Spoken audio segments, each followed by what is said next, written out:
All right. Let's hit me with this Nintendo Direct. How about?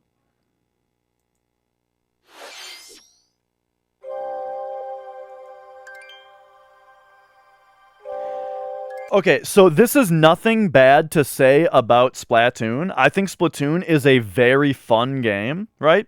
Splatoon is really cool and really fun. However, do you guys know a single person who gives a shit about Splatoon anymore? I feel like its time has passed.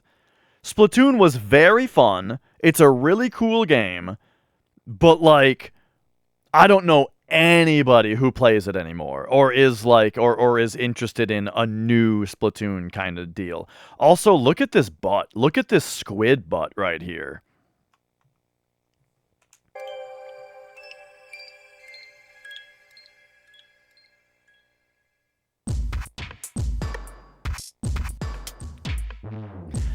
I feel like if they did, I don't know, I have always been kind of interested in the single player stuff though. I guess Splatoon, I guess what I'm saying is it falls into the category of I wish I had more time. You know what I mean? If I had infinite time, then I would absolutely play Splatoon. It's definitely worth playing, you know what I mean? However, I'm just never really going to get around to grinding a multiplayer shooter, you know?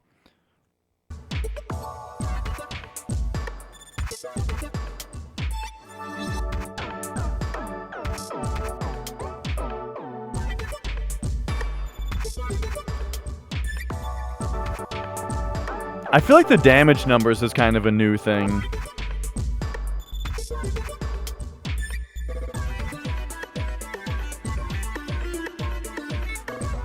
The gameplay isn't interesting to you. I like it a lot. I mean, if I was to play a multiplayer online shooter, Splatoon 3 is one of the first ones that I would play. You know? Like, it would be one of my first choices.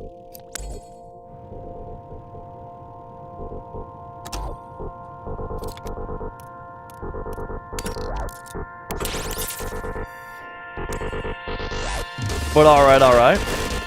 You know what I really like in trailers? This is something I really, really like in trailers. When they give you like a 10 or more second long shot of something that is purely implying game mechanics. You know what I mean? Like, I'm so sick of trailers where every shot is only a second long. Every shot only shows you how cinematic a game is, right? I like something like this, where it's like, here is like a 10-second long shot of the game's interface that actually gives you an idea of what playing the game looks like and some of the decisions that you're going to have to make from a gameplay perspective. I like this a lot. And more trailers should do this. This is cool. And you know what I've you know what I've noticed is it's Japanese game trailers that show you this kind of stuff. American game trailers? Nah, they want you to think it's a movie.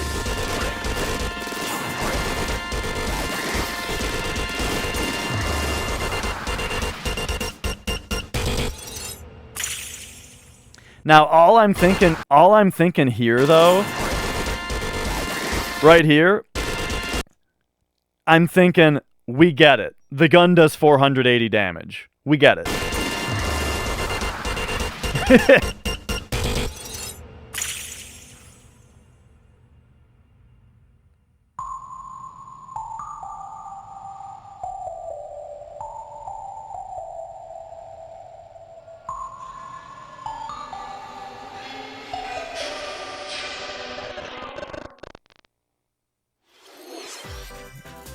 Hello everyone, I'm Shinya Takahashi, and I'll be your guide for today's Nintendo Direct.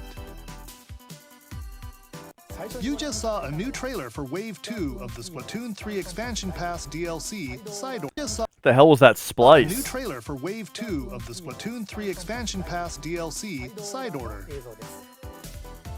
This brand new story is set in the Spire of Order, where you'll strengthen your character's abilities as you ascend the Spire's floors. We're developing this single-player DLC so it can be played over and over again.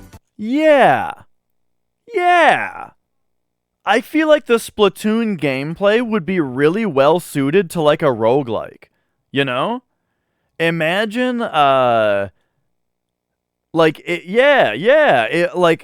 okay, so him saying you could play it over and over again, I mean that, and with the gameplay that they showed a second ago of the menu of choosing like easy, medium, hard with different rewards, is this like a roguelike kind of thing? Because yeah, that sounds awesome. It's planned to release in spring 2024, so please look forward to it. I hope I'm right about that, because let's that sounds very fun. see our first batch of Nintendo Switch headlines.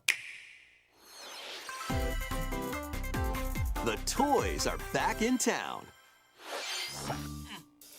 Donkey Kong. Mario. Here we go. The rivalry that heated up on the Game Boy Advance system reignites on the Nintendo Switch system. I always heard really good things about these games. And you know, I feel like one thing that Nintendo really excels at, and people don't really talk about a lot, are these small puzzle games that they make. For example, Captain Toad. You guys ever play Captain Toad? No one really talks about those games, but they're really fun. And the puzzles are really clever, you know, and they're, you know, like these games are very neat. And yeah, Mario vs. Donkey Kong is one that I always heard was very, very good. With his eyes on the prize, Donkey Kong has stolen all the mini Mario toys from the factory. And it's up to Mario to track him down. What if Seth Rogen was Donkey Kong just universally in all Mario properties now? We want the games to fit more in with the cinematic universe, and so now it's Chris Pratt and fucking Seth Rogen in everything. In each stage, contraptions and other challenges await. Observation and action are vital to your success. Mario needs to reach the key, but he can't quite cross the gap. That monkey's tail looks a little suspicious though, doesn't it? If Mario does this, now he can get across. And safely grab the key. Platform too high? Reach it with a handstand jump or a backflip, like that. That reminds me a lot of, did you guys ever see the Donkey Kong game for Game Boy? It actually had like side flips in it. Hit me with Donkey Kong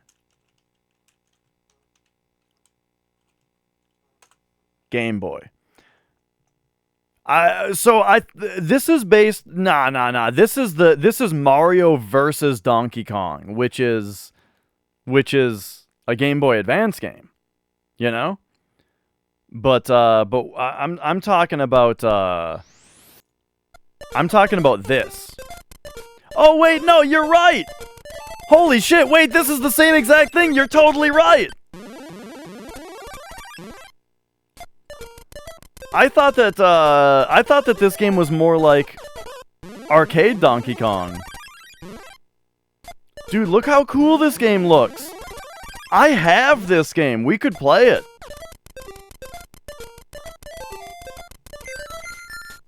I think.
I got this shit, man.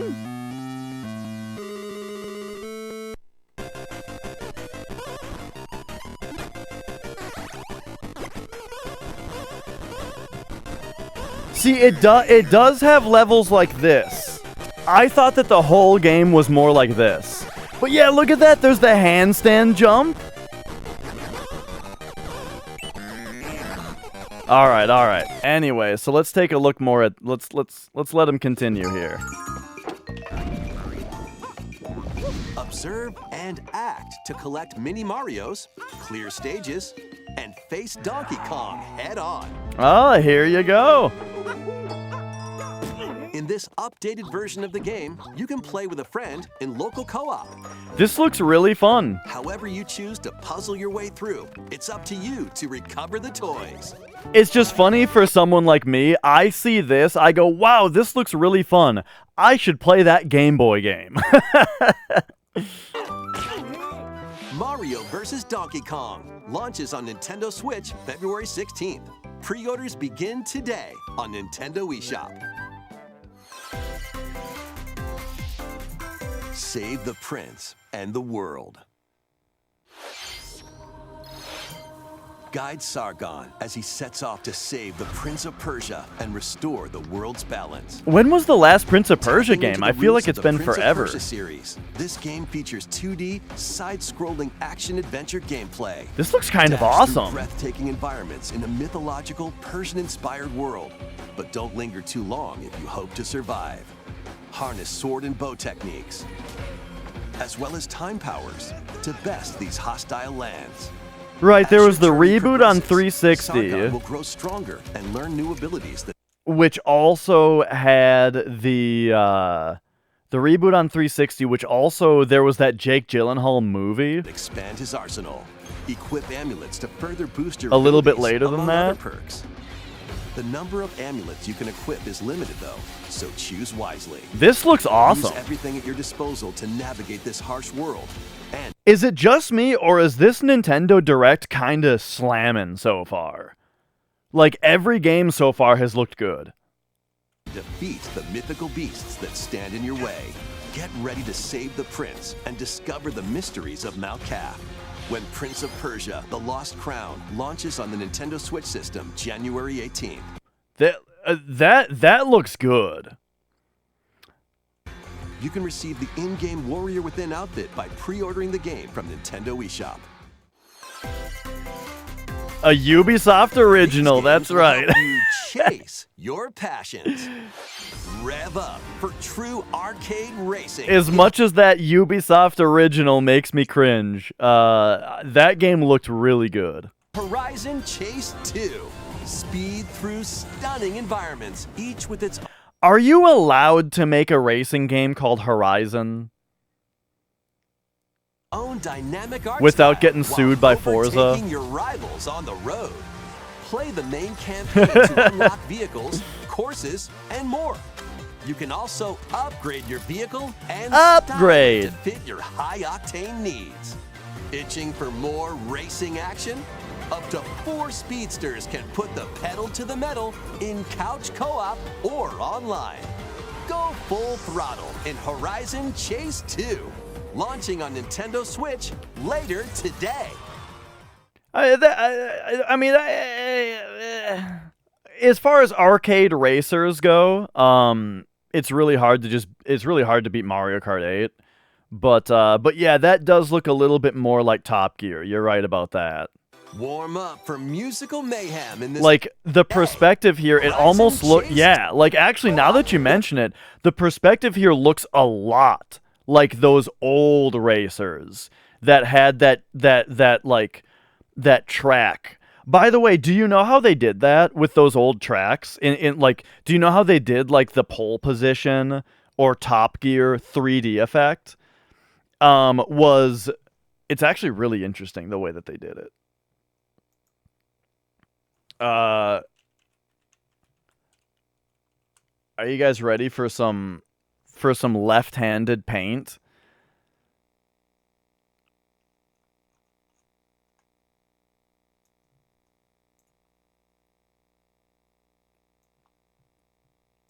All right, all right. So the way that they did the tracks on those old games was that they had a track that in the game's memory, as far as like the I think this is right. They had an image that basically looked like this.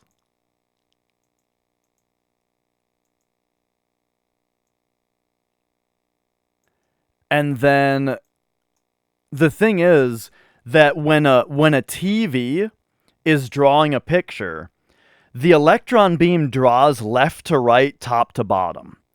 And so the electron beam draws across the screen, then it flips over to the other side and it draws across the screen, flips over to the other side, draws across the screen all the way down.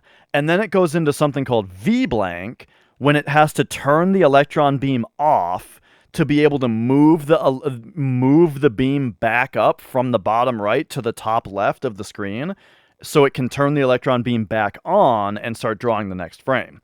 And that V-blank time is actually the space of time in which the console is usually dedicated to running all of its game logic, or most of its game logic.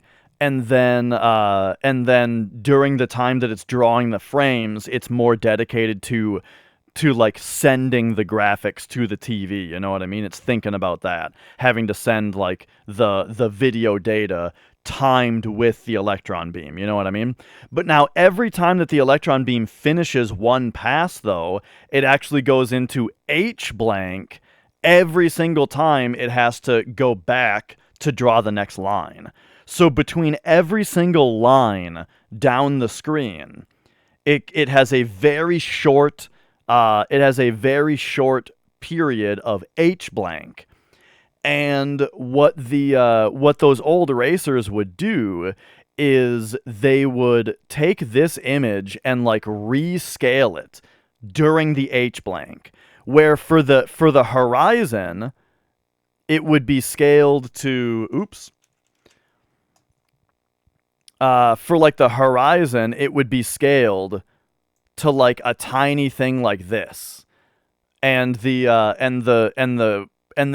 you know the TV would do its one pass, and then during the H blank, it would embiggen it slightly, and then the TV would do its next electron pass, and then it would embiggen the image slightly again, and it would keep doing that until so that means that every single time that the electron beam for the TV passed a new scan line, it would be a larger image. And that would then cause this effect of the track getting bigger as it got closer. You know what I mean? Isn't that nuts? Also, the way that games did... Do you remember like the effects in like Earthbound? All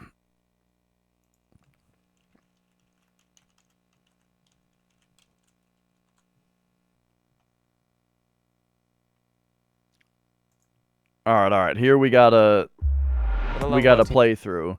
Oh, is this my incognito? Oh, it is. All right, that's fine. Oh my God, 2 ads.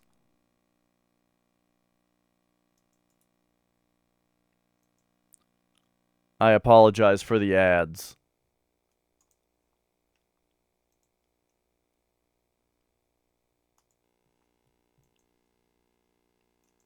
Let's get this on the premium tab. Okay. So Earthbound has these battles that have these like swirly effects, right? Let's find a better one.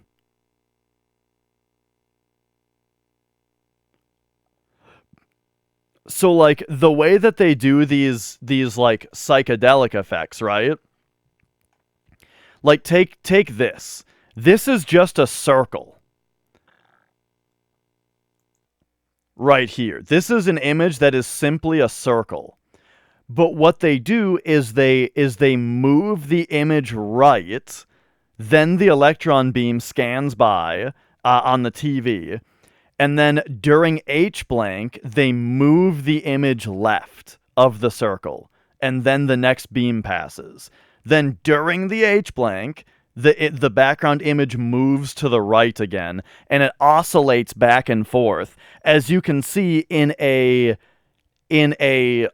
like a big into a small oscillation into a big oscillation, right? Which is why they then converge.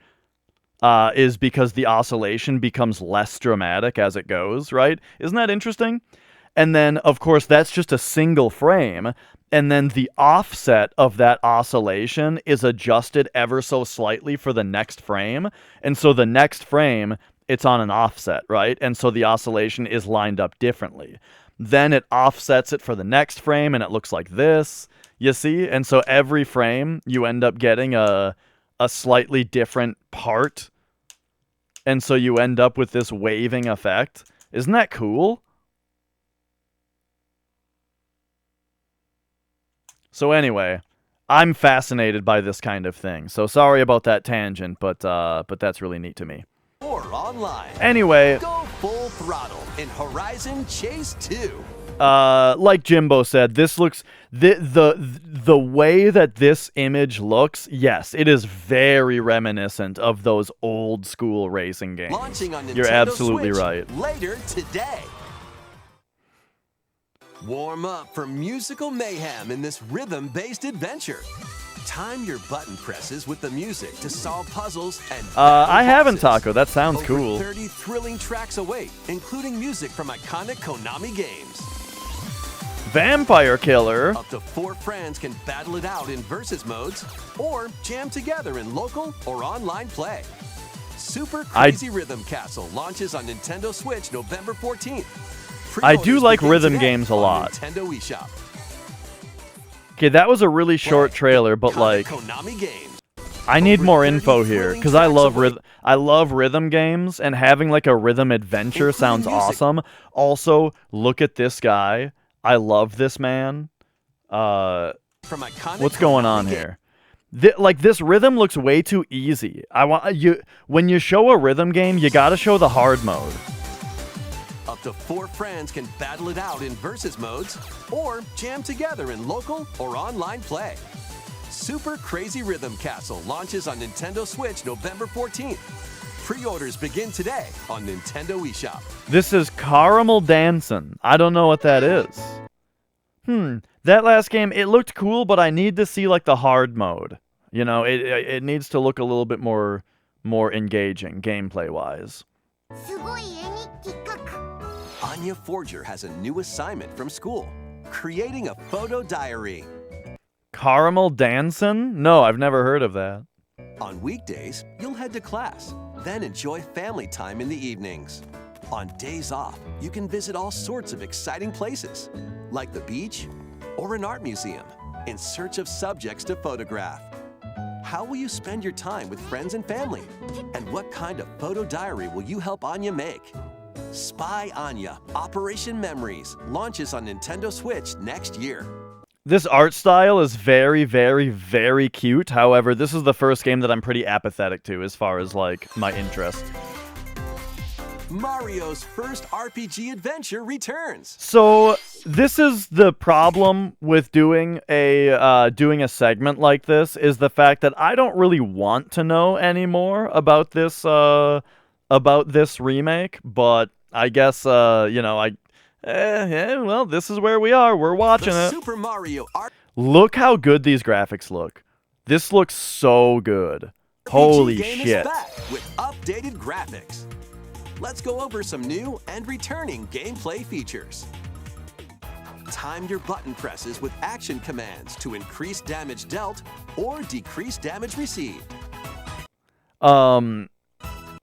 Man, it looks very, very, very good. Now, I do think that the pixel art is a little bit more charming, especially this interface. This interface down here, I find to be very lame. And this over here I find to be pretty lame. I really liked the way in the original game that like the BAXY would appear like around their face, you know, for the different actions and stuff. And like the font here is kind of boring, you know, even though it looks clean. When you But time yeah. your attacks perfectly, you can now damage all enemies at once.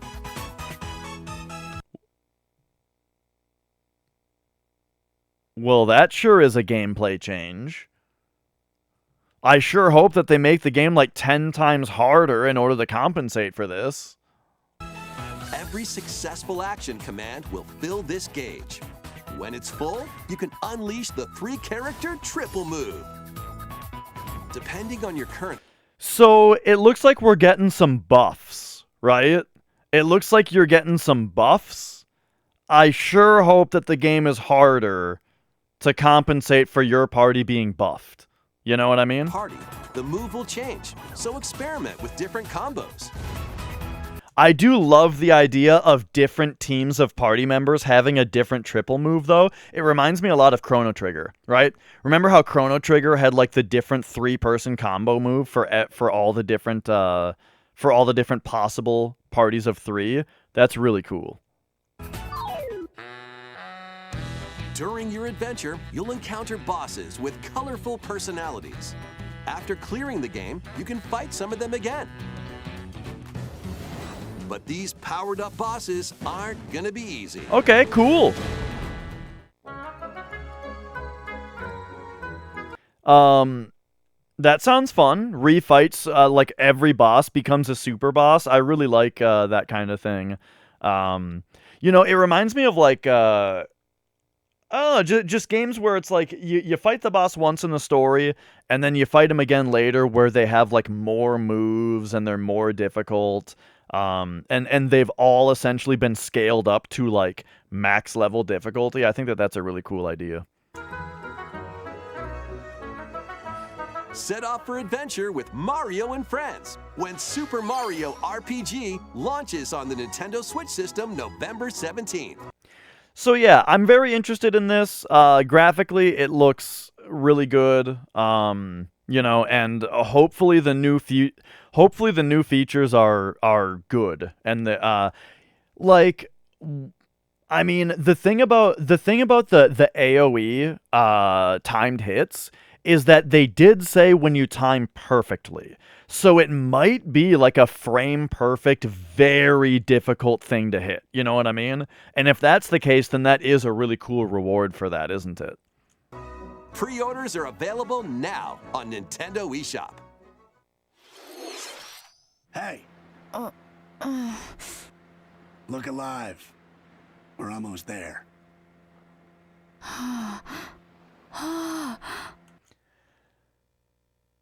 Have they not gotten the memo yet?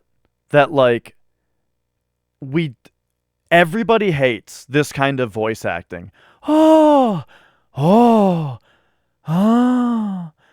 We hate it. Everyone hates it. The Nintendo DS game Trace Memory returns on Like the thing about this trailer, and I decided not to say it, but now I feel like I had. Hey. Right there. Everyone knows it's an anime game. Everyone knows immediately already that it's an anime game. And I decided not to say it. Look alive. We're almost there.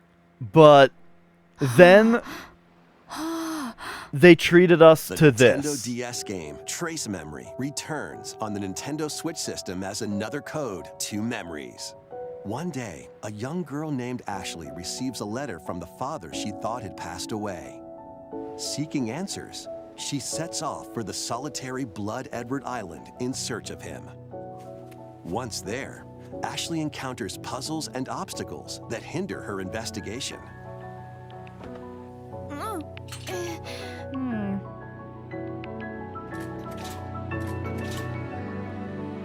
I like puzzles. Can you see me? She also meets a mysterious boy. boy. What truths await Ashley in this place? And no matter how hard I try, I can't remember Dad's face. Who are you? The sequel, Another Code R, Journey into Lost Memories, previously unreleased in North America.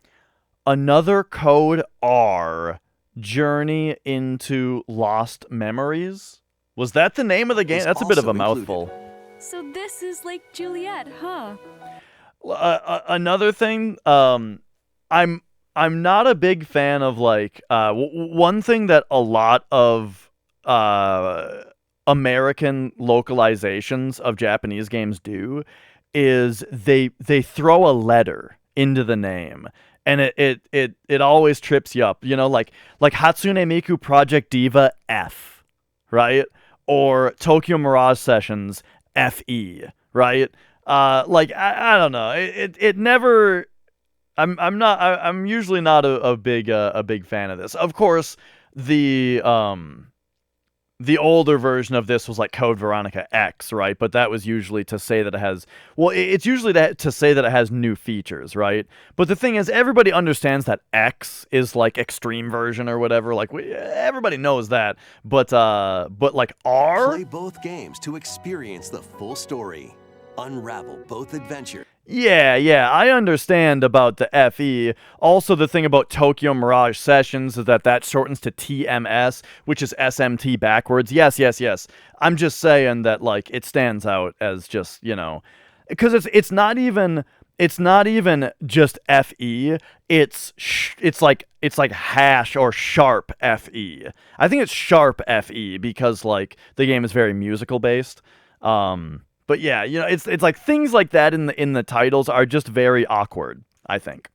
Fully enhanced for Nintendo Switch when Another Code Recollection launches January 19th. Oh, but I guess it's just called Another Code Recollection? Pre-orders begin today on Nintendo eShop.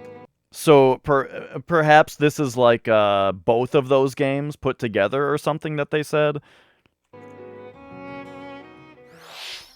Anyway, that game looks like it might be really cool. I like puzzles a lot. Yeah, which I actually I think that's kind of clever. Recollection, when it's a game about like memories or whatever, but it's like the collection. I like that. That's fancy. That's clever. If the puzzles are good in that game, then that game could be very cool. But I didn't see enough puzzles to be sold on it. Nintendo DS game Trace Memory and its Wii sequel. Oh, they're going to talk a little bit more about it. Okay. Both games are fully enhanced on Nintendo Switch. Please look forward to playing them early next year. Next, please take a look at this. Is my arm yellow over here? It is yellow. Yeah. The bruising and stuff. I don't know how much you can see like the bruising here.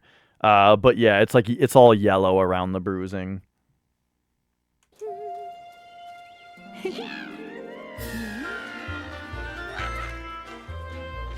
One day, a loyal toad presented a flyer advertising a show at the Sparkle Theater. Sparkle Theater? Princess Peach and some toads went to go see it. But then... the Wicked Grape and the Sour Bunch suddenly made their grand entrance and took center stage. Now, it's up to Peach and the theater's guardian Stella to save the play and the day. Yeah, Catherine was awesome. I really enjoyed that game. This perfect performance has become a terrible tragedy. Luckily, Peach can use the power of Stella's ribbon to face off against the Sour Bunch. Nice! I really liked Super Princess Peach for DS, and but I think that there was a lot of room for improvement with that game, so this looks really cool. The ribbon alone won't always cut it, though. So let's do this.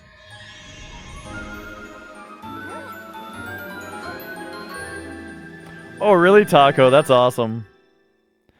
I always wonder, at like a fighting game tournament, how much is dive kick talked about? Does anybody ever do a round of dive kick? Peach transformed into Sword Fighter Peach. By transforming, she can use fantastic show-stopping abilities. This, like, I was gonna say this a second ago. I need to start saying things right when they come to my mind instead of waiting until I'm, instead of waiting until my suspicions are affirmed and then making it seem like I'm just making shit up. But I was gonna say, man, this seems a lot like Kirby. And now we got Sword Fighter Peach. Man, this seems a lot like Kirby. Fend off the Sour Bunch with sensational swordplay. Can Peach save this performance and its performers? This tower right here reminds me of Bloodstained. Like the best thing about Bloodstained. Man, Swordplay. Wouldn't it be neat if this was just a full-on Metroidvania? Can Peach save this performance and its performers? There are more stolen shows to save. Valuable artifacts from this museum have gone missing. Become Detective Peach, investigate clues, and track down whodunit. This game seems really weird. Desserts have been snatched from this sweets festival. Turn into Patissiere Peach and save it from a sugar crash.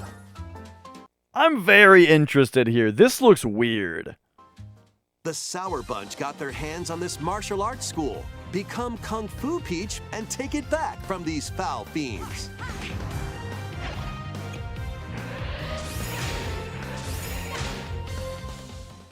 Many other transformations are just behind the curtain.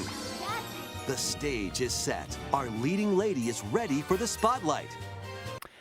Yeah, this looks like the kind of game where it's like every world is gonna play very, very differently, and that can be very neat and very fun.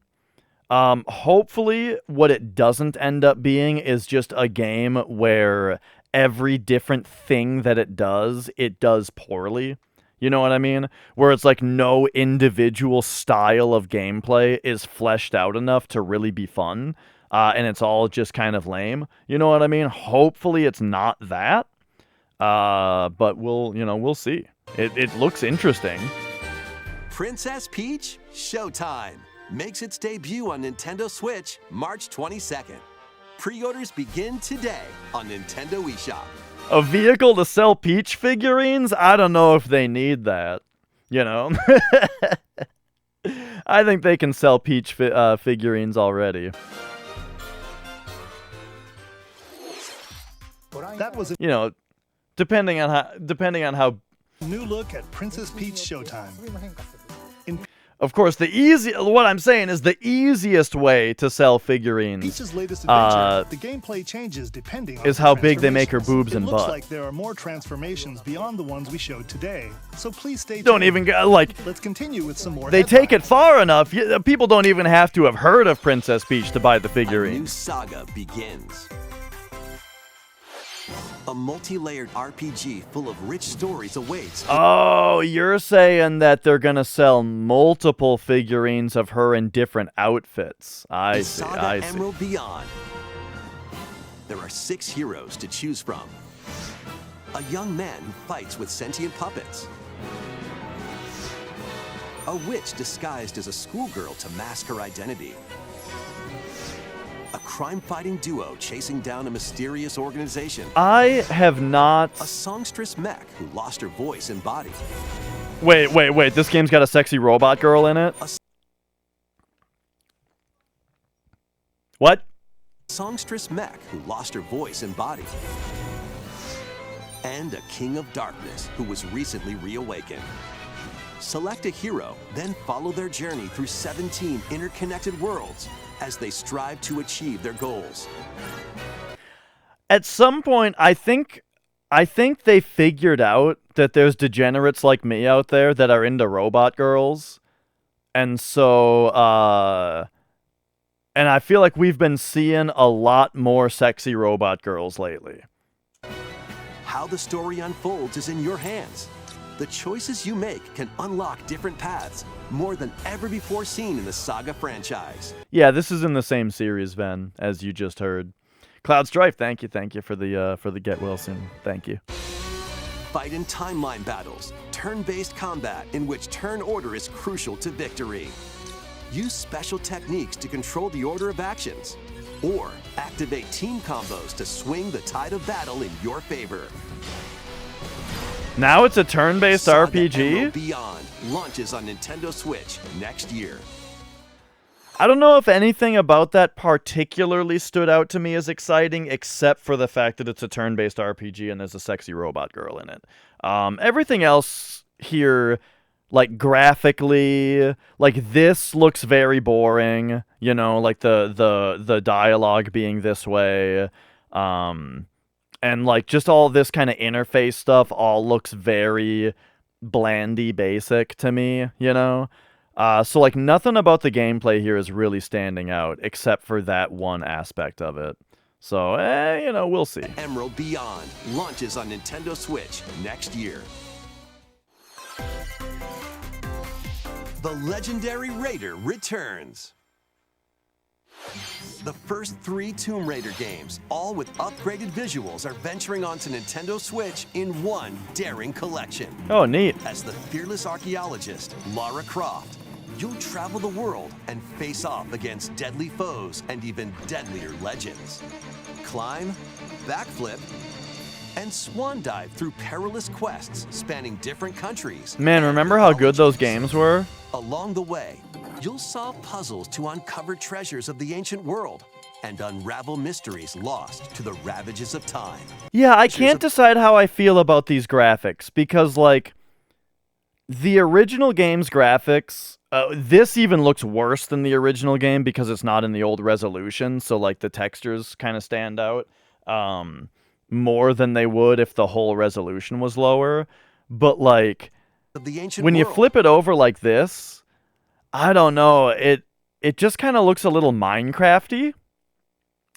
Now, the thing about Tomb Raider, though, is the fact that the game is very tile-based, you know?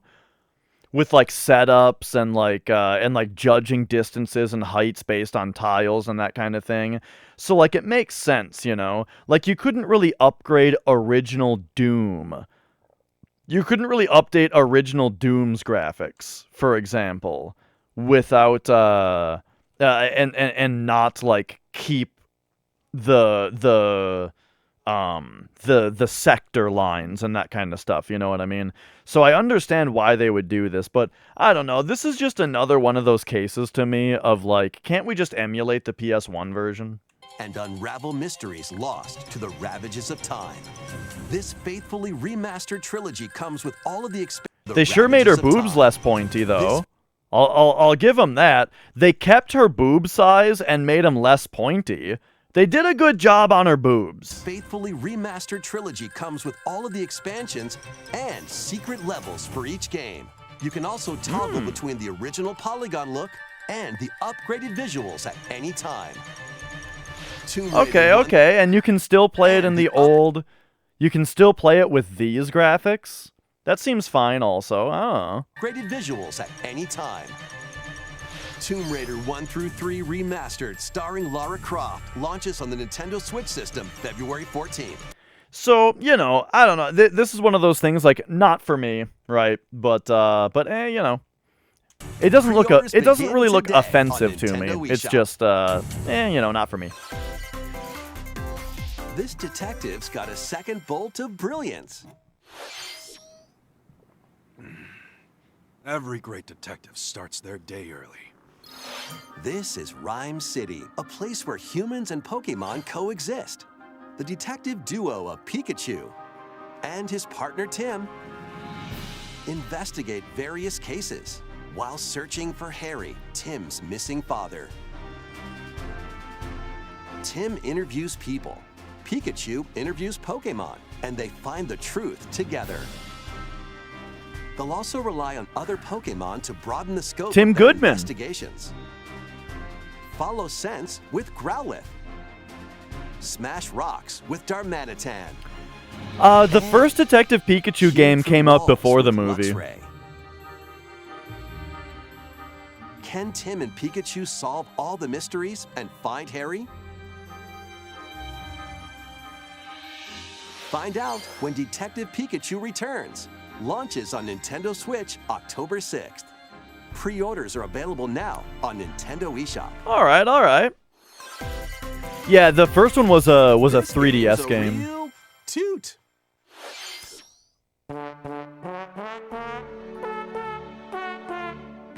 Raise your brass for the quirky rhythm game, Trombone Champ. Good for these guys. What I have to say about this is good for these guys. Is there any reason to play this game on Switch rather than on PC? I guess this is actually a game where motion controls would be kind of fun. If it's tilt down to tilt up or something like that, or if they're able to do a motion thing that's actually trombone-y, I could actually see this working better on Switch than on PC with the mouse. However, on PC with the mouse, you can play One Winged Angel. So I'm not sure, right? If this is okay, or if this is like the version to play, or if this version is worth existing. But what I can say at the very least is, Holy Wow Studios, good for those guys. They fucking made it. Play the notes in time with the music as best you can. But how you play that horn is up to you.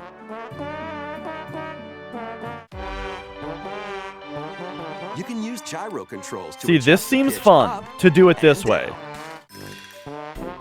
Or the IR motion camera on the right Joy-Con controller. The controls This are does just look like Theremin Hero now, for sure. pretty unique.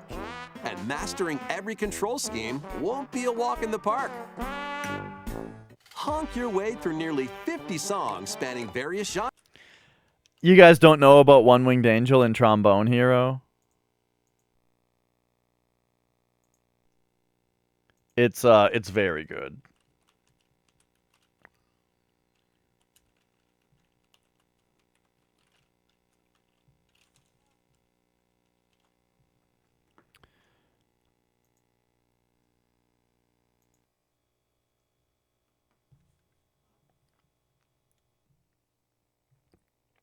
Okay, so this is the PC version that came out forever ago.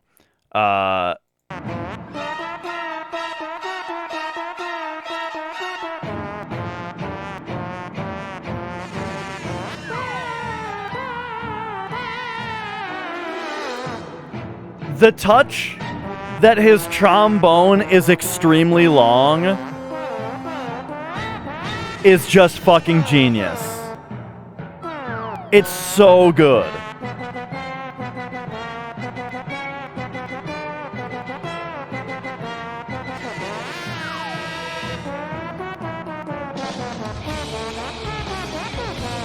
And the camera that's on the trombone, oh, good stuff.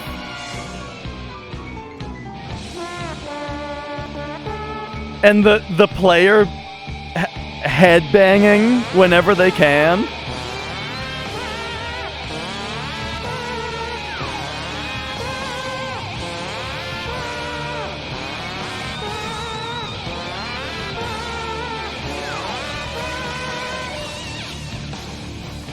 It's about to get better.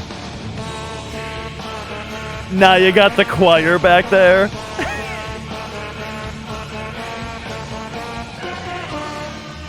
It's so good.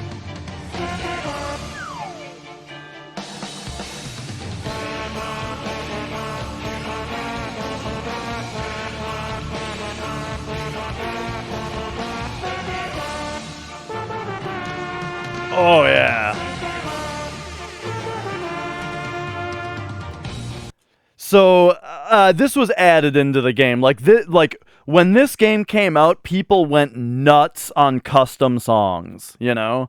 And this, I feel like, this was the first custom track I saw where they really went all out as far as, like, the models in the game and the direction of the camera movement and all that kind of stuff, right?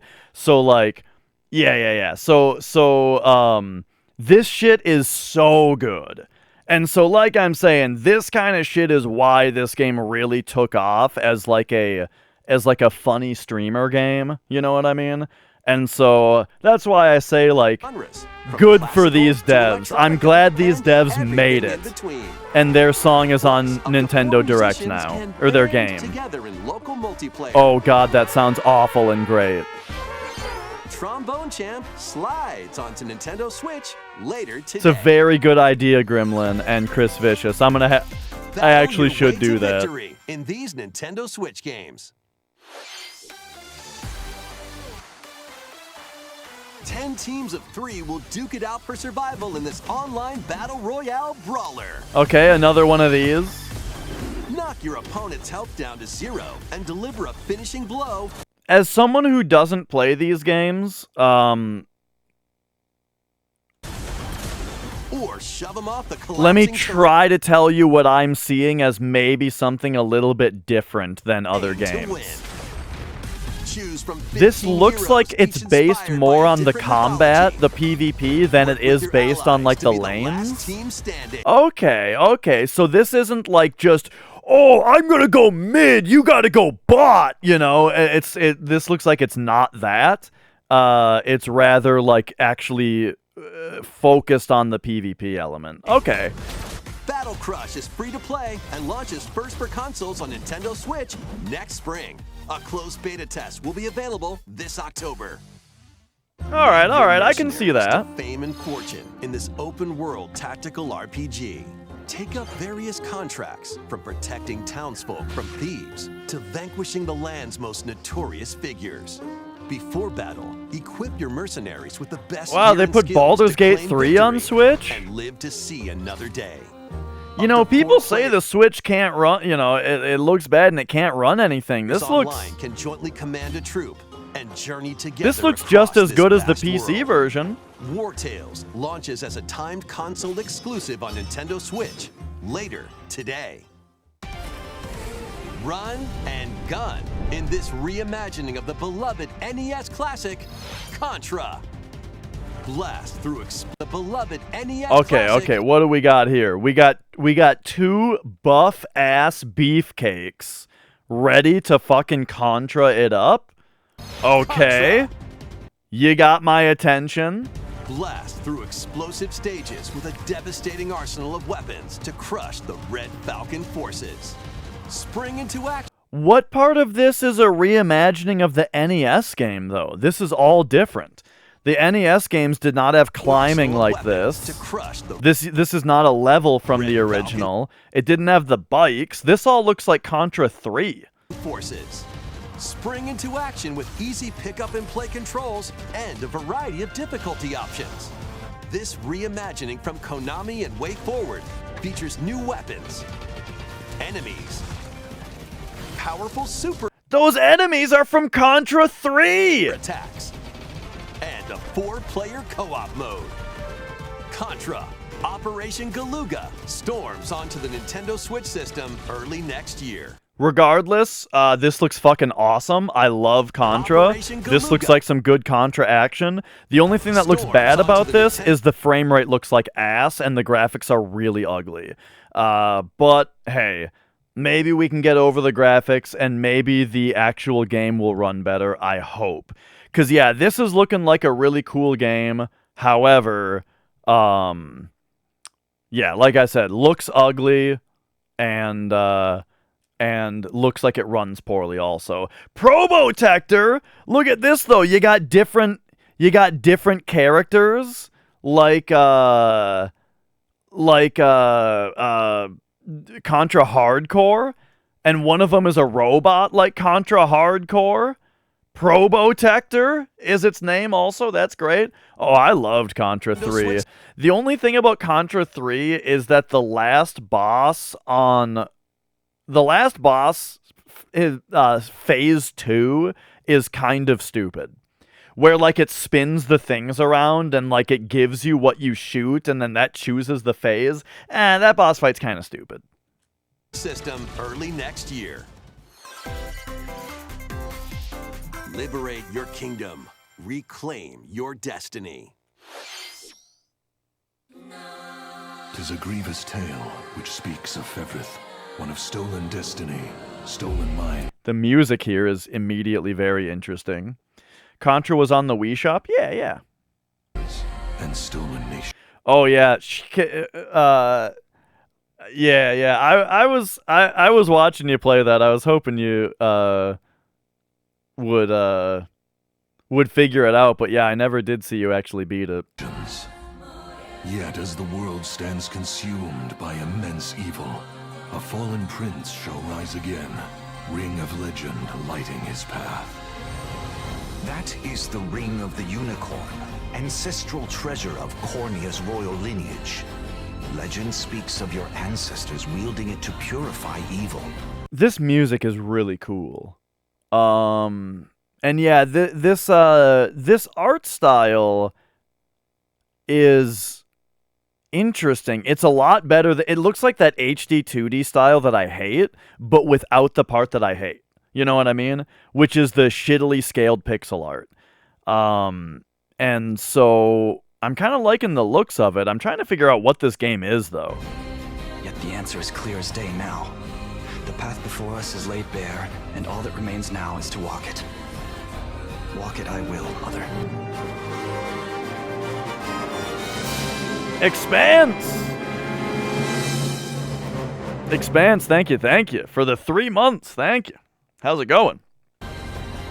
Remains yet the so yeah, this is looking like I mean, at first, right, like, okay, so let's break this down a little bit here. Ring of legend lighting. Even is this Vanillaware? Because even this cutscene, right, like this cutscene, the way that the art kind of overall looks, this speech bubble over this guy with this text, this girl's boobs over here, this looks like Vanillaware. I think it might be. Either that or they're really trying to be Vanillaware. Okay, yeah, it really looks like it. Oh, I might be kind of covering up the boobs a little bit. But this girl character over here in general is very Vanillaware looking. His path. So one thing, okay, so this part right here looks very RTS-ish, especially even with these like Final Fantasy 12 target lines going around. You know what I mean? Ring of the Unicorn. But then this looks like a grid-based game. But maybe not. Cornia's royal lineage. Legend speaks of your ancestors wielding it to purify. But then this, where it's like, okay, this unit versus this unit. Yet the answer is clear as... And now this looks like Fire Emblem, where it's like going into a mini battle between these two units. The path before us is laid bare. Vanillaware free-to-play BS? I don't think so. Vanillaware is known, they're most well known for Odin Sphere and Dragon's Crown. But actually, they also did, I don't know if you guys know, they had a game called Grim Grimoire for the PS2 that was actually like a RTS. It was like a 2D RTS. PS2 Grimoire.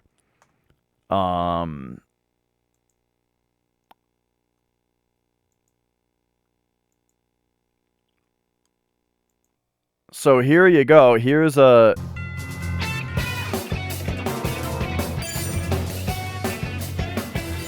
Dark Rob! Thank you, Dark Rob. Thank you for the 8 months. Thank you. And yeah, so this is a PS2 game that they made. Oh, right. They also made Muramasa. But yeah, so this is a PS2 game by them. Let's get through this tutorial stuff here. But then, yeah, check this out. It's like a 2D RTS for the PS2. Isn't this crazy looking?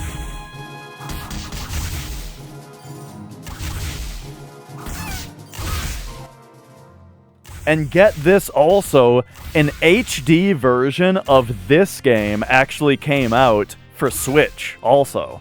So that's pretty neat. So if you like the look of this, it's actually on Switch now as well. I'll be right back. Okay.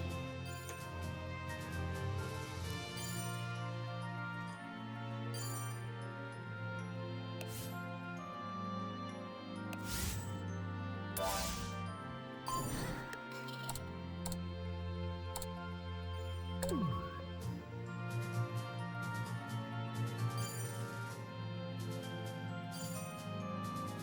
here.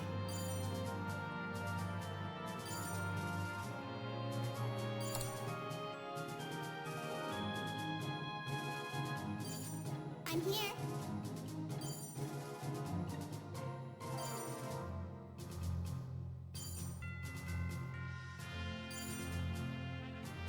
I'm here. Okay, fine. Okay, fine. Okay.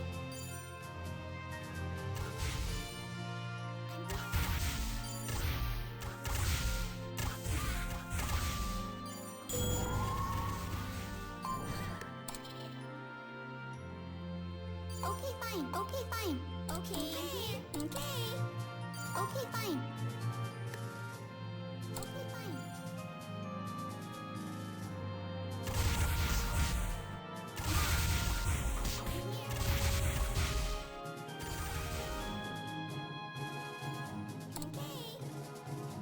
You want something?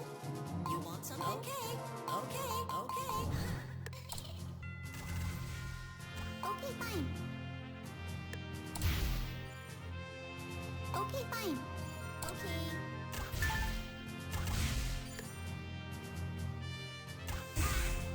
I'm here.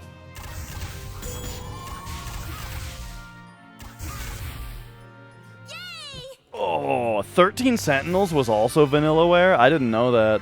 I heard about 13 Sentinels when it first came out, and it looked pretty cool. But, yeah, I never actually played it. So anyway, if you're just popping in, this is Grim Grimoire for the PS2. It's made by Vanillaware, and it just came out on Switch also. Magician in training too? And the reason I bring it up is because now we're looking at another Vanillaware RTS that's coming out, or some type of strategy game that's coming out for Switch. Freely traverse an expansive world. Gather new allies, forge your bonds, and lead the liberation to glorious victory. Cultivate a grand army with over 60 unique characters, from humans and elves to massive beasts. The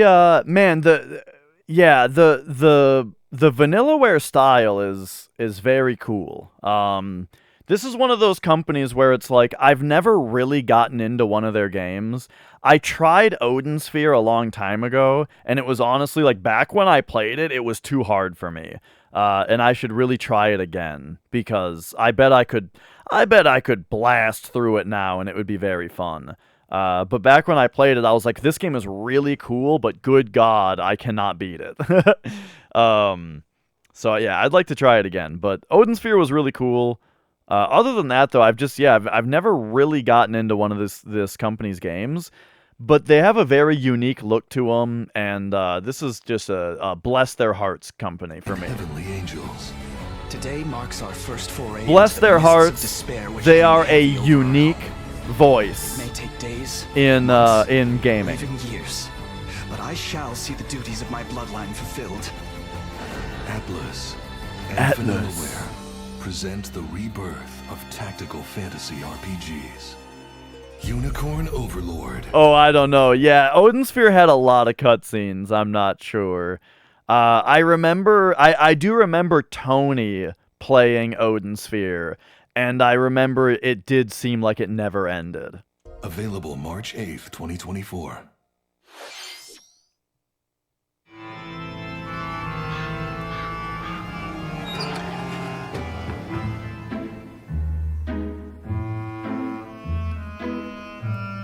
Oh, I think I heard about this.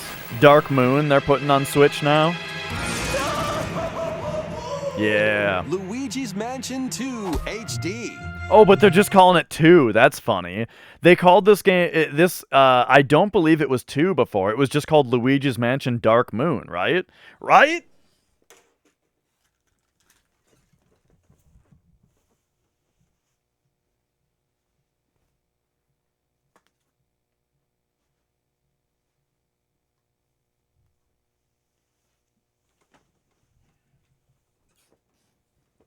Yeah.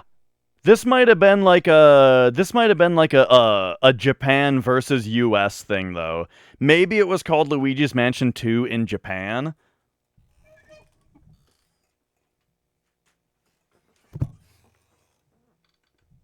Like how Super Mario World was called Super Mario Bros. 4 Super Mario World in Japan. Welcome to Evershade Valley, a place that's screaming and teeming with the supernatural. Luigi, our faint-of-heart hero, was sent here to check it out. Time for some mansion mayhem. No spooky adventure is complete without this vacuum-like device, the Poltergust. Yeah, Dragon's Crown was a little bit like... Dragon's Crown's art was so over the top that it was a little bit like you're worried that your parents are gonna walk in while you're playing it. Without this vacuum-like device, the Poltergust. Well, no, very, very briefly, Doki Doki Panic came out as Super Mario Bros. 2. Did you know that Super Mario Bros. 2, the US Super Mario Bros. 2, though, was released in Japan as Super Mario USA? Because it was that different of a game that they then released it in Japan with that name. It was just called Luigi's Mansion 2 in Europe. Ah, okay. Yeah. Use it to light up dark areas, vacuum up objects, and interact with the environment. It's a handy tool for your paranormal escapade. You know, there was something about this game that I didn't like, and I don't know what it was. I don't know if I never could quite place it. I remember it didn't run super well on the 3DS. It was kind of a low frame rate, and then when you got into certain rooms, it would jump up to 60 FPS, and then you'd be like, wow, this looks really good, and then you would go into the next room and it'd be back down, and you're like, I remember that was kind of annoying. But other than that, I'm not sure what I didn't really like about this game. It seems like it should be perfectly fun. I guess the other...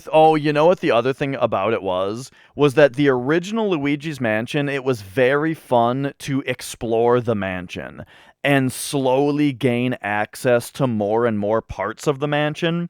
Problem with Dark Moon was that there were multiple mansions that were like just short little levels that you would get into the mansion, you would finish the level, and then you would move on to a new mansion. And I thought that gameplay loop was a lot less fun than the exploration of the original game. So I didn't end up finishing this.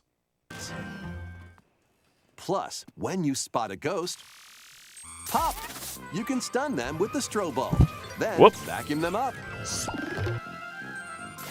You can even grab multiple ghosts at once. In this game, you'll find ghosts haunting, a former plant research lab. Oh, I don't remember that about it, Minin. But yeah, I mean, that sounds annoying. A broken down clock factory that's full of sand, a mine covered in ice and snow, and even more places. So hang on, are they saying that this is new stuff, or is this just what was in the game that I never saw? Plus, when you spot a ghost, pop! You can stun them with the strobe bulb. Then vacuum them up. You can even grab multiple ghosts at once. In this game, you'll find ghosts haunting, a former plant research lab. Oh, okay. So yeah, maybe this is just a bunch of cool stuff that I never saw because I didn't finish it. A mine covered in ice and snow, and even more places. These troublemakers will use every trick in the book to block your path. Can Luigi summon his courage and save the day?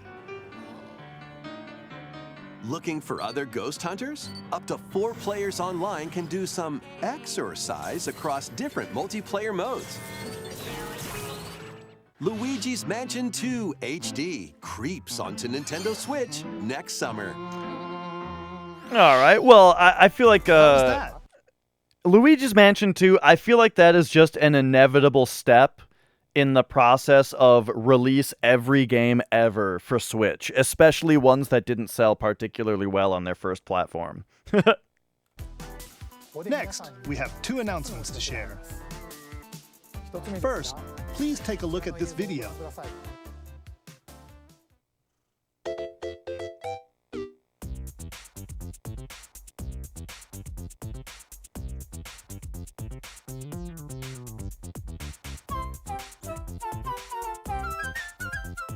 What's that?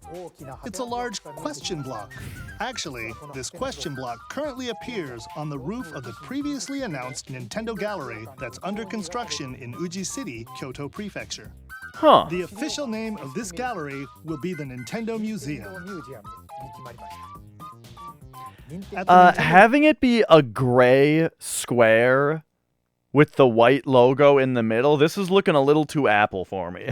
Museum, a wide variety of Nintendo products from the company's history will be displayed. Construction is going well, and we plan to finish up by March 2024. We'll share more information, such as the opening date, at another time. Please stay tuned. Next, we'd like well, that's neat. That would be something that, like, if I was to visit Japan, I would definitely want to go see. Share some updates on upcoming amiibo figures. These Zelda and Ganondorf amiibo figures are releasing on November 3rd. And amiibo figures of Noah and Mio from the Xenoblade Chronicles 3 game will be released as a set on January 19th, 2024. And finally, we have a new amiibo figure to announce. The DLC fighter from Super Smash Bros. Ultimate, Sora from Kingdom Hearts, is on the way. With the release of Sora, everyone is here from Super Smash Bros. Ultimate in amiibo form. Right. These, oh, hang on, get him off the screen. These graphic designers lately, man, they're getting away. They're getting away with robbery nowadays. With this whole new trend of these sleeker, cleaner logos, when really they're just throwing this shit together in 2 minutes. And now you say that, and then they come out to start razzle-dazzling you with, like, it uses the golden ratio, and the curvature of this side lines up with the O it's all, they're just trying to distract you. Please look forward to its release next year. That's all for today's amiibo announcements. Next, please take a look at this.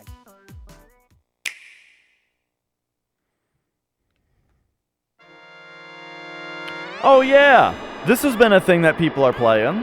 Looks pretty fun. The first F-Zero game returns as a 99-player battle royale. F-Zero 99. Race on classic F-Zero courses with machines from the original Super NES game. Tear through courses in high-speed races, but be careful. Your power meter will decrease if you crash into pilots or guardrails. If it hits 0, you're out.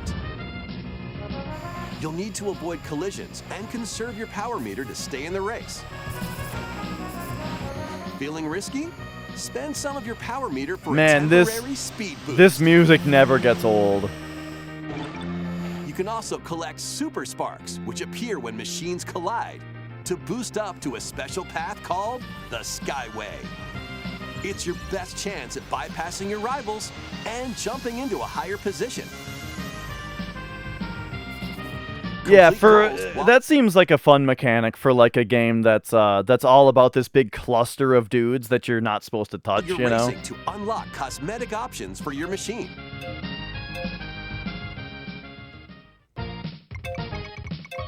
Bum, ba-bum. 99 players, 1 winner. It's time to race your way to first place. So after all the years of people wanting a new F-Zero game, this might not be exactly what they were looking for, but it is really cool. And I'm glad that this, like, trend of the online making online battle royales out of retro games, I think is a really great idea. I don't love the fact that Mario 35 was only around for a short time and then it was gone. But at the same time, the thing is, if Mario 35 was still around, I don't know really who would still be playing it. But I mean, I don't like that it's not around, though. So hopefully, like Tetris 99, you know, hopefully this one actually lasts. And it would be really cool if they brought back Mario also. Because F-Zero 99 will be available exclusively for active Nintendo Switch Online members later today. More than 30 years after its original release, F-Zero is back as a Battle Royale game. And it's really cool that whenever they do, I like the trend of the announcements of, like, this is available today, you know? I don't know about anyone else, but I didn't know that they were making an F-Zero 99. I don't know if anybody knew about this ahead of time, you know? So, for a lot of people, I'm sure that was a really exciting announcement. And yeah, I saw some people playing it, and it looked really fun. This title also supports the Super NES controller available exclusively for Nintendo Switch Online members. We hope you will give it a try and aim for first place. Okay, let's continue with some more headlines. One little hero, one humongous problem. Welcome to Vandal City, a whimsical land. Whoa! This is some good-looking artwork. Damn. This looks a lot like those games like Chained Echoes and Sea of Stars and stuff. Just this, like, rather high-density pixel art, you know what I mean? But it's still, like, sort of on a grid. This artwork looks really good. Inhabited by small, fuzzy beings called Yordles. After a party gets a little too wild, the portals holding the land together collapse. And they're doing it correctly. They're doing it correctly. Look at the way that these objects are rotating. But look at the bottom line of this. Do you see the way that instead of having it be one piece of pixel art, that they're just literally rotating on an HD canvas? Instead, it's actually breaking this line apart into the pixel grid. That's how you do it. I'm so glad that it's becoming more and more commonplace that everybody knows how to correctly do pixel art. Party gets a little too wild. The portals holding the land together collapse and throw everything into chaos. It's up to you and your knitting magic to stitch Vandal City back together. Journey across the land to gather materials and craft items and meals for the locals. As you continue gathering and crafting, you can weave together new upgrades by unlocking more branches of the skill tree. Also, notice how all of the text on the interface is within the pixel grid as well. Every element of this is within the pixel grid. As you continue, the dialogue obeys the pixel grid. This looks good. Visually, unlocking more branches of this looks very, very good. Enchant your experience even further by embarking on quests and hosting festivals for the community. Can you save Vandal City? And what mysteries will you discover during your magical adventure? Vandal. Now, gameplay-wise, though, yeah, crafting, fishing, all that kind of stuff, it doesn't look like it's my kind of game gameplay-wise, but I respect it. A League of Legends story launches on Nintendo A League Switch. of Legends story? Oh, interesting. Yeah, I really, really like the visuals, and I like that they're doing it right, you know? Next year. Wait, did you hear that? Join best friends Nunu and Willem on a journey across the frozen wilds of the Freljord.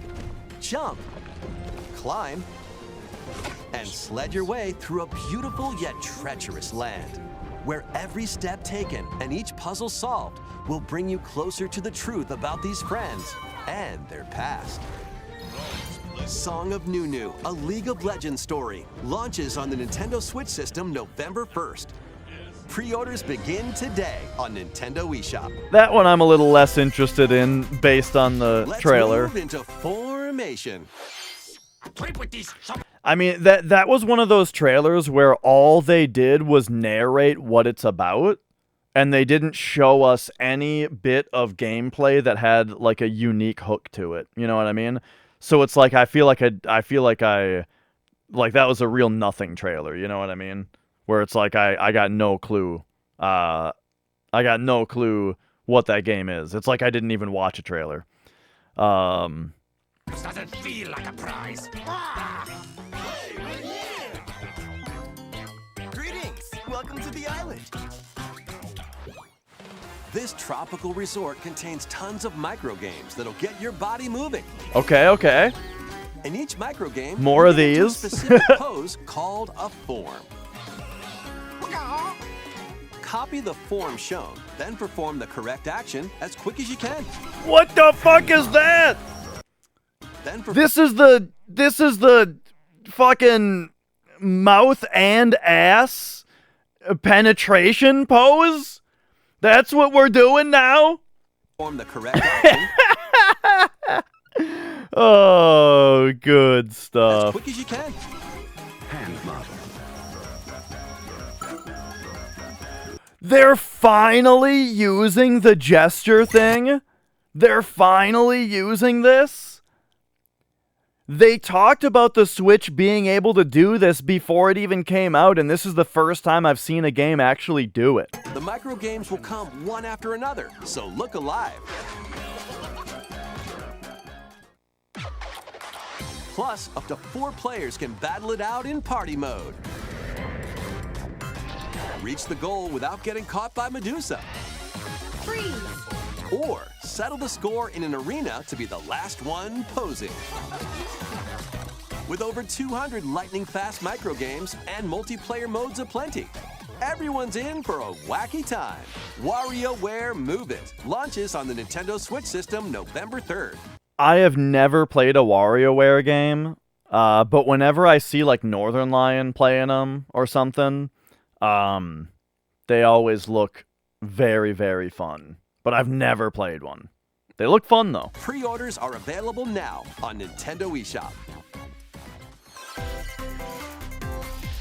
Now, hang on though. One thing I'll say about this though is I do feel like partly the appeal of WarioWare games is that the games are so simple that you barely have to think about them. However, they throw them at you one after another in rapid succession. You know what I mean? And that's where like the emergent fun comes from. Is that it's like you're being asked to constantly switch up what you're doing rapidly so fast. In a party setting, I don't know if... I hope that it works, you know? I hope that it's not like... You know in Mario Party when someone wants to practice all the minigames, right? I hope that it doesn't kind of have that pacing when you try to play it 4-player, you know what I mean? In high school, was I just playing WoW? I was also playing No More Heroes and Dokapon Kingdom. With over 200 my high school party game was Dokapon Kingdom. Everyone's in for a wacky time. WarioWare Move It launches on the Nintendo Switch system November 3rd. Pre-orders are available now on Nintendo eShop. A heroic tale will soon unfold. All right. Here's this art style that I fucking hate, dude. Oh, man, look how ugly this is. I can't even believe how bad this looks. Oh, man. Like, the game might be awesome. I'm just saying it's the ugliest shit I can imagine. An officer from the Empire. And Marissa, a forest guardian. Like, this artwork is great. You know? It's the pixel character The fucking pixelated characters in a 3D environment with all this depth of field on it and shit. Oh god, it looks bad.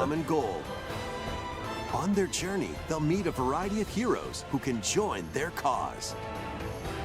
This is your home base, known as the headquarters. As allies join you, additional facilities will become available. You'll be able to tend crops, open shops, and more. Each hero you encounter has their own backstory and motivation. Oh god, like look at this, like the blurry ass depth of field bullshit on this tree back here. And then you've got a pixel art character in the middle of it just floating in space. God! They may not always get along at first, but these conflicts may strengthen the bonds between your heroes. Trust. Betrayal. It's blowing my mind, dude. Trust. Look at this shot. Look how this is a real video game? This looks like a joke. This looks like a fake video game in like a sketch comedy show. Betrayal. Justice. And truth. A heroic tale will begin. Look how cool that thing looks, though. Like, just in a vacuum, or if you just look at the individual pieces of the art, look how cool that thing looks. Look how cool that character looks, you know? But, like, the cohesion is negative. You know what I mean? It's like, this is negative 100% artistic cohesion. When Eiyuden Chronicle 100 Heroes launches on Stop this fucking HD 2D style. It's awful. Nintendo Switch, April 23rd. Participate in some pixel perfect play. Next stop, Octopia. Travel to a... Now we're talking. You want pixel graphics?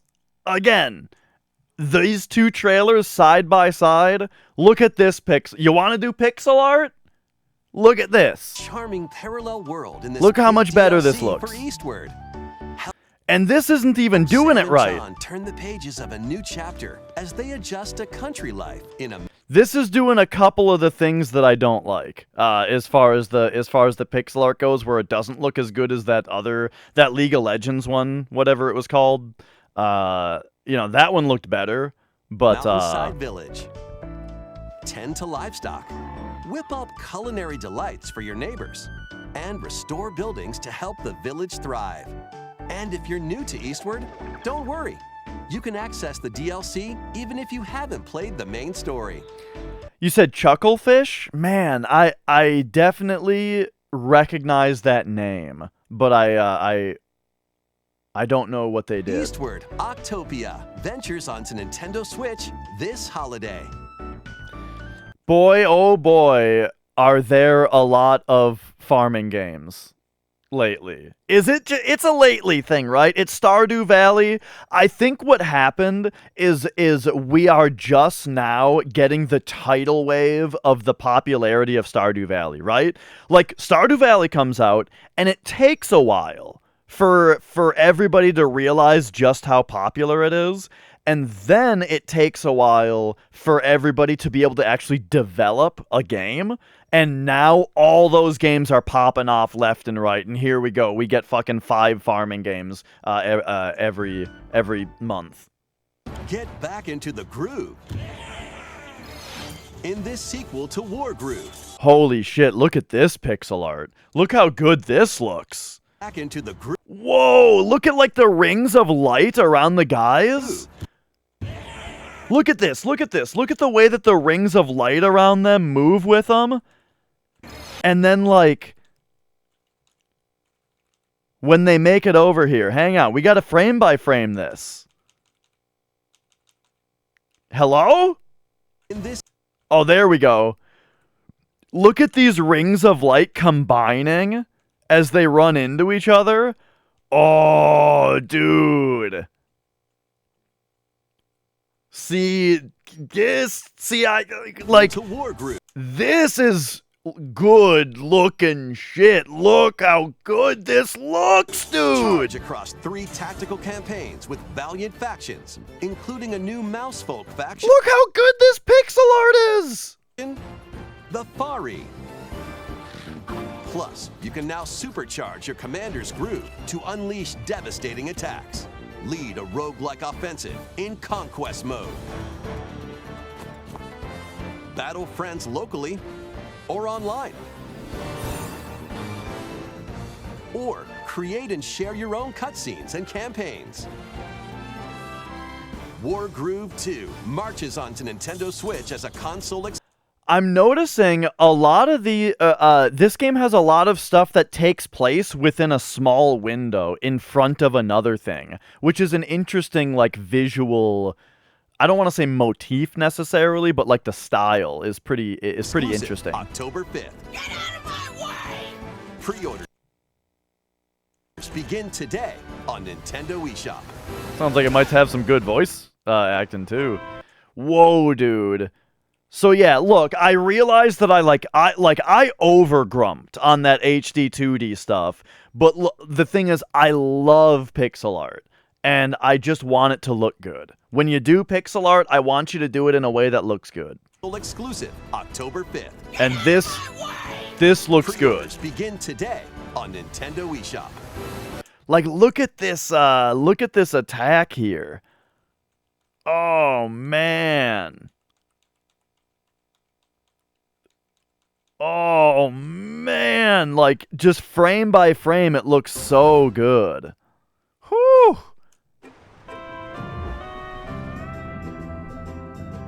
I've been hearing a lot about this game. Fish by day, then serve them as sushi by night, and the aquatic adventure, Dave the Diver.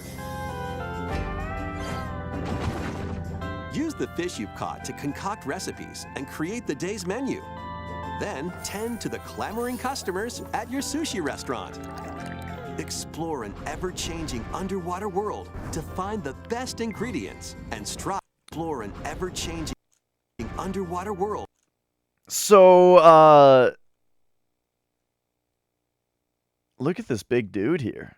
The big those big like punching shrimp. That's pretty fun. That's like an enemy in the game. Find the best ingredients and strive to exceed. So this game is doing a mixture of pixel art and not pixel art that I'm also not super pleased with, but it's not as ugly as the other one. Culinary expectations.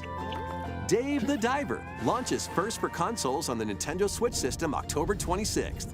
Pre-orders and a free demo swim onto Nintendo eShop later today. The final. But yeah, I've heard a lot of Dave the Diver. That game seems pretty popular. People are pretty pogged up about that one. The wave is racing in. Here's a sneak peek at Wave 6, the final wave of the Mario Kart 8 Deluxe Booster Course Pass DLC. I wonder how much it would be to buy all the DLC. Because I haven't Wave 6. From the Mario Kart Double I haven't gotten any of the new tracks for Mario Kart 8. Mario Kart Wii, Funky Kong.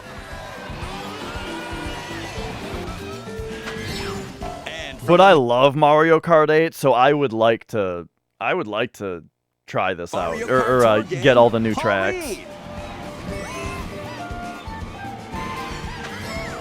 And also Key Jet.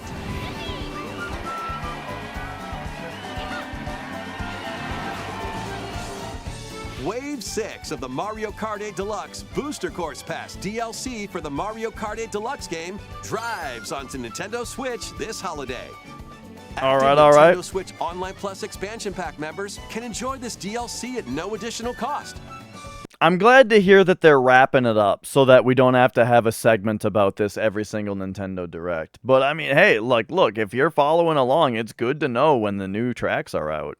But now, good. They're wrapping it up. Okay. The DLC. At some point, I'm gonna buy all these tracks and play them, probably. But we'll see when that happens. I mean, I can't right now. Can also be purchased on its own. Something new is among us. Okay, this is the strongest urge I've had to skip. Can we skip?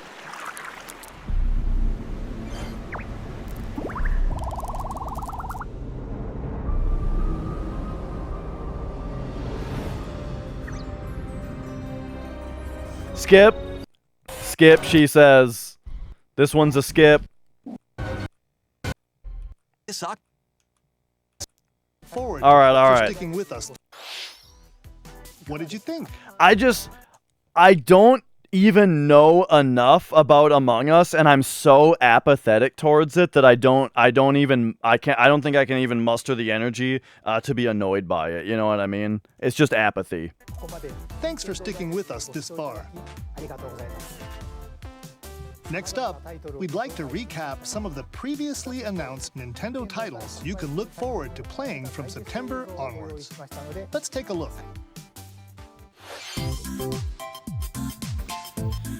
Okay, okay.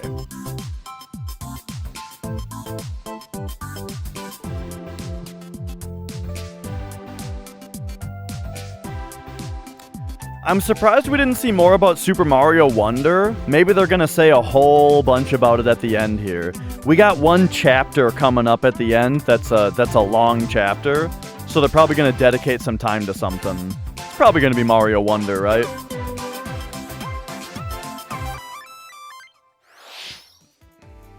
We hope you're looking forward to these upcoming titles.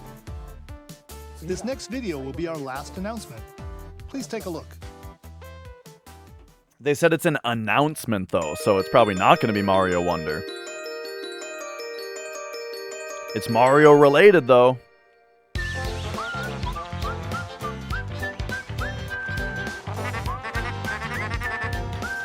Oh, I heard about this. They're remaking Thousand Year Door. Yeah, yeah.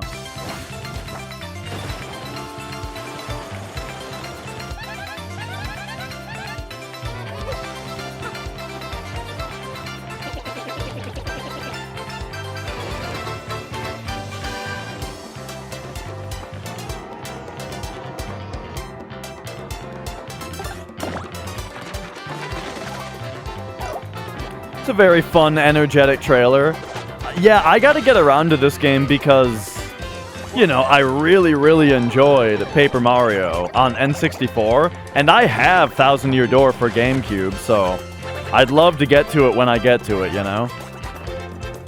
It's so funny, all these, like, old games that are really interesting that I have, and then before I get, like, it's a game that I've been meaning to play for so long, and then by the time I play it, there's a remake out, you know? It happens to me so often.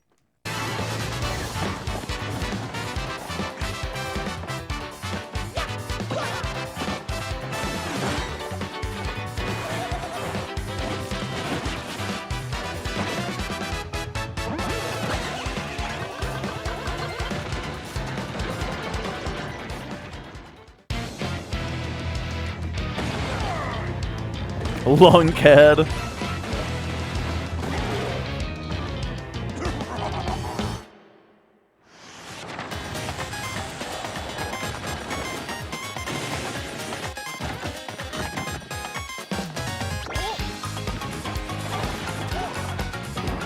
So alright. Nice little montage here. Yeah, so if I play this, you know, I'll just play it on GameCube.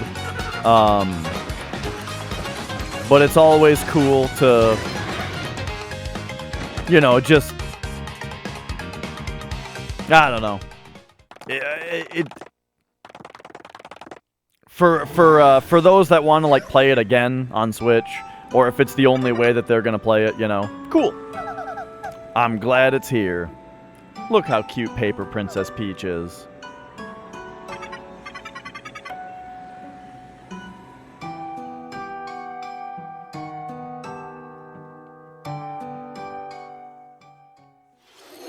Paper Mario: The Thousand Year Door, originally released on Nintendo GameCube, will return with enhanced graphics.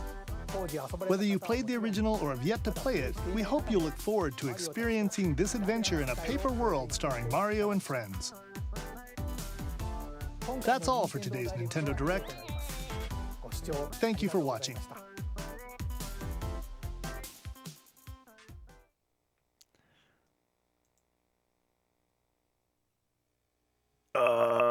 Hang on a second. I have 20 pings in Matt Wander's Discord. Does this have something to do with? Was there a? Here we go. All right. Yeah, some kind of bullshit happened in Matt Wander's Discord. Okay, just go ahead and give me a mark all as red. Okay, did that work? Oh no, give me mentions.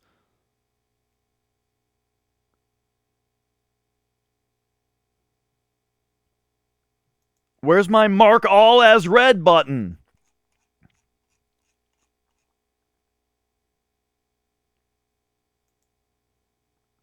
Yeah. Okay, never mind. I guess I'll deal with that later. Okay, well that was the Nintendo Direct. I feel like this Direct was kind of banging. Did you guys not? It especially started off really strong. You know, Splatoon 3, if it's right that they're doing like a roguelike thing with like a side game that's single player, that sounds like it could be really fun. That's a really good idea for that game. Mario vs. Donkey Kong looks awesome.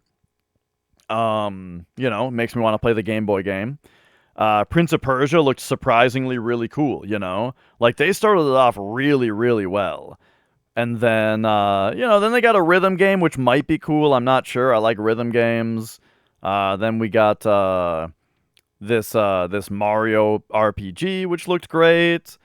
If this game's puzzles are cool, it could be really cool, but I didn't really get enough of that. Then we got a Peach game, right? Like, just looking through here, I mean, there was some, like, of course, not everything was a winner, but that'd be a lot to ask. I feel like this Direct was really good. Much better than, like, this was a far above average one. This was really cool. So yeah, I'm pretty positive. I'm pretty pleased. What do you guys think? Did you think it was, I don't know, did you guys think it was good?